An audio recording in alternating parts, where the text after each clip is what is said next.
Just a quick update in my greenhouse. I am getting ready to take some of this mass down. It's been hot again. It got hot up here, guys. It went back up into the upper 90s and hundreds again. So this is really controlling a lot of the heat in this greenhouse, but it's really, this white mold is really starting to get out of control. I'll show you quickly what it looks like. It's either white or gray mold. That's generally what we get here.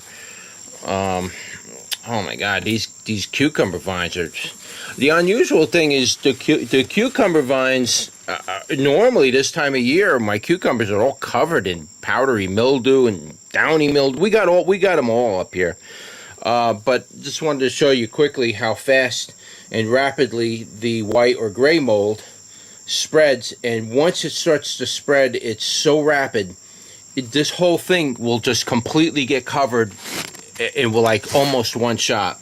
And that's because my greenhouse is very humid. I don't really have enough air circulation, but a lot of this is going to have to come down. I have to get it out. And it generally really starts off, it only affects the tomato plants.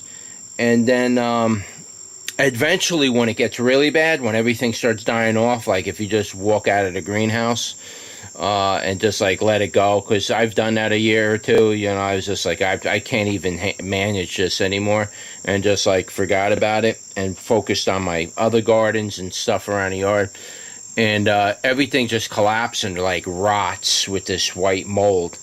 And eventually it gets on everything. So I need to actually start taking this stuff down. Unfortunately, I have to.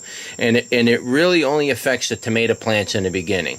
So this is what it looks like. Okay.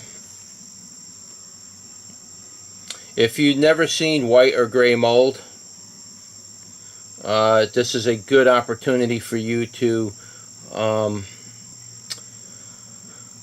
watch this video and learn from it, because this is not blight. Okay, this is not blight, guys. See how it's forming on the top of the leaf and on the bottom of the leaf? It's you would think, oh, that's downy mildew. No, it's not downy mildew. Downy mildew generally don't affect tomato plants. I've never seen it on my tomato plants. Downy mildew affects the cucurbits. Okay, you can see my cucurbits are perfectly fine. There's no nothing on them. There's no blight. There's nothing.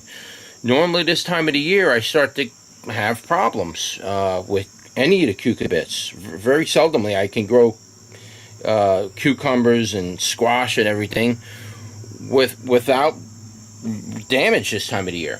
Major damage we're talking about. We're not talking about a little bit. We're talking, it's like rapid spread. This year so far, nothing. I'm actually surprised. It's the tomatoes this year that got hit really bad. And it's not just in the greenhouse, it's actually outside as well, but not as bad.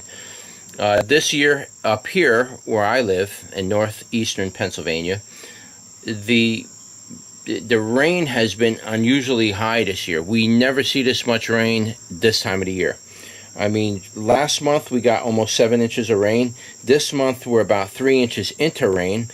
In years past, I've seen in years past, from roughly mid-July to first week in September, somewhere around the range of maybe a ½ inch to 1 inch of rain, max, that whole period of time. It's literally bone dry, ground cracking, everything on your lawn dying, trees dying. I'm used to seeing that up here. This year is not like that. This is one wet year. It's actually a really good year, though. I'm not complaining. It's just when it gets wet up here in the Appalachian Mountains, this is what you're going to end up running into. This is what ends up happening up here in the Appalachian Mountains. I mean, it's molds and mildews up here are so prevalent. Everything grows up here in this region. So just wanted to give you one last look at this. I don't know if I'm going to do this today or tomorrow. I'm not sure exactly when. I do got to get in here and do this. This has got to get trimmed down. This is absolutely out of control at this point. I can't manage it no more. It's just, it's not fun anymore, is what I'm trying to tell you. It's just not having fun anymore, you know? So, I mean, I can't even get through here anymore. And every time I go through, I'm rubbing against this, and it's spreading it even more. So, but the odd thing is this side of the greenhouse, the ones with the plants that were dying from the super hot heat, they're not really getting it. They got a little bit, maybe, here and there, and then that was it. Because I stopped watering this side of my greenhouse. These plants are so full of water, as I touch the stem, my hands are soaked. All right, that's why the mold grows on these plants out here. If you really let your plants grow and soak up the moisture like a sponge, and believe me, tomato plants will soak moisture like a sponge. This stuff out here is what gets on them. If you let your tomato plants just kind of dry and don't water them, and you leave them alone, the growth is very slow, and it's not as intense, so to speak. Yeah, like I say, you can see here, it's not really on here much. The plants are kind of yellow, and it's not really, yeah, some of them are getting it a little bit, but you can see it's like it doesn't really want to prosper. It's these plants in here, the ones that are full of water. It's like, I don't know how to explain it. They're so wet, my hands are literally almost dripping when I touch the stem. That's how moist these tomato plants here. They're just soaking up a ton of water out of the ground. And my bags, actually, these are planted in you know, bags. I didn't use pots or anything. I just used bags. But they're soaking up so much water that they're growing like crazy. Now, a lot of these got to come down. All right, because they are either the yellow pear tomato, which I really don't want to rip them down. I mean, they're pretty cool when they get like 10 feet tall. It's like having a pet almost. It's really fun to watch because these plants can reach 10, 20, 30 feet long if the conditions are right. I mean, they just grow incredibly huge.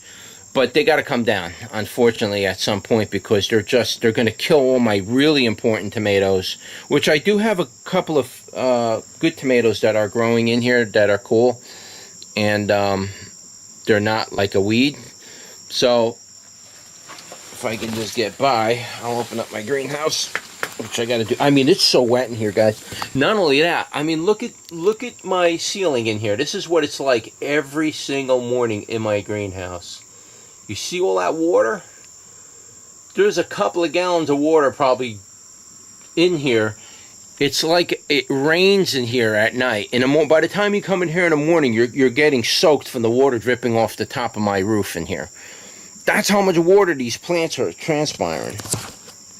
It's incredible. I mean, look at the damage it's causing, though, guys. Just look at this. You can see it's yellow spots everywhere. So I just want to give you one last look at the absolute carnage in this greenhouse. Let me open this up.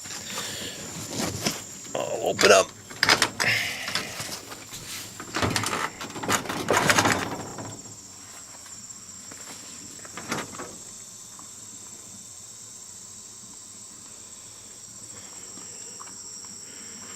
Yeah, it's just absolute carnage, guys.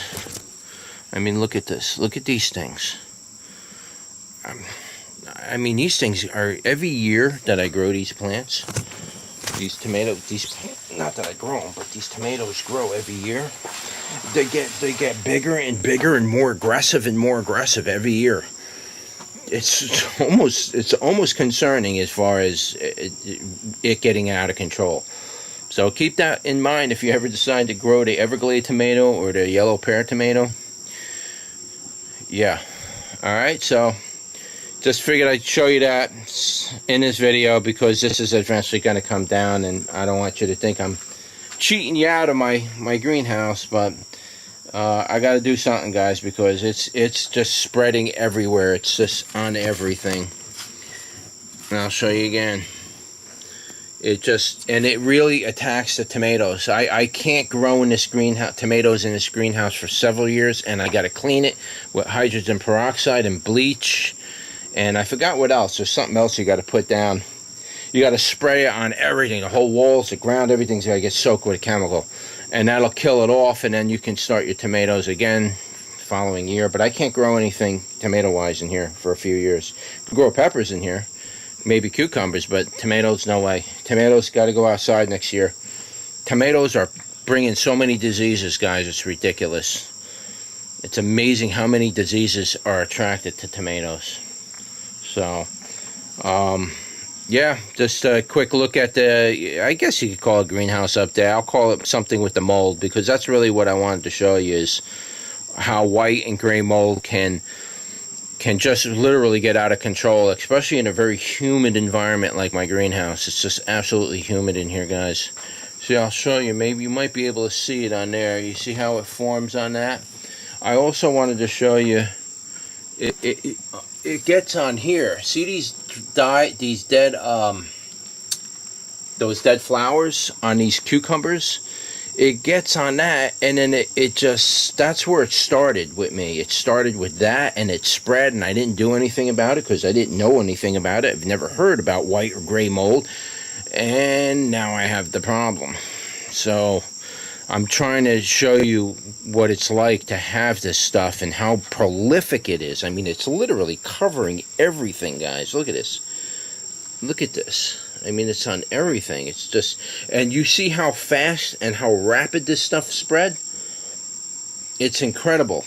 It's, now I see why a lot of farmers up here where I live don't grow tomatoes. A lot of people around here don't grow tomatoes. You don't want to grow certain things in the Appalachian Mountains, and I believe tomatoes is probably one of them. All right, see you on the next one.